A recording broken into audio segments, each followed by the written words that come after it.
Милли аш-һыу илебездә яшәгән халыктарның традицион аш-һыуы. Башҡорт халҡының йәшәү рәүеше, мәҫәлән, үҙенсәлекле мәҙәниәтте, йолаларҙы һәм аш-һыуҙы формалаштырған. Ауылдарҙа ҡышлау һәм йәйләүҙәрҙә күсмә тормош алып барыу рационды һәм аш-һыуҙы әҙерләүҙе төрлөләндереү мөмкинлеге биргән. Милли ризыҡтарҙы популярлаштырыу һәм һаҡлау, йәш быуынды мәҙәни йолаларға ылыҡтырыу маҡсатында төбәгебеҙҙә йыл һайын «Минең милли аш-һыуым» флешмобы уҙғарыла.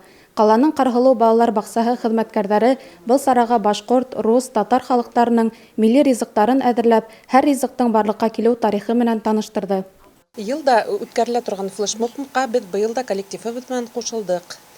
Һәр бер коллективтағы һәр бер кеше ошолай итеп матур итеп өйөндә алып килеп әҙерләп, матур ризыҡтар алып килде инде. Беҙҙең башҡорт халҡының ризыҡтары шул хәтлем тәмле, тәмле генә түгел, улар беҙҙең һаулыҡҡа ла файҙалы. Сөнки беҙҙе электән ата-бабаларыбыҙ өйрәткән милли ризыҡтарыбыҙҙы матур итеп бешерәбеҙ һәм үҙебеҙҙең хәҙерге быуынға ла беҙ күрһәтергә теләйбеҙ.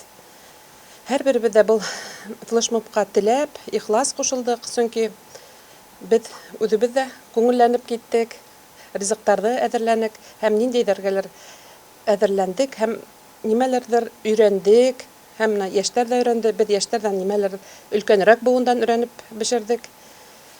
Шулай йылда беҙ ошондай бешерербеҙ һәм ошондай матур байрамдарҙа ҡатнашырбыҙ дип уйлайым инде.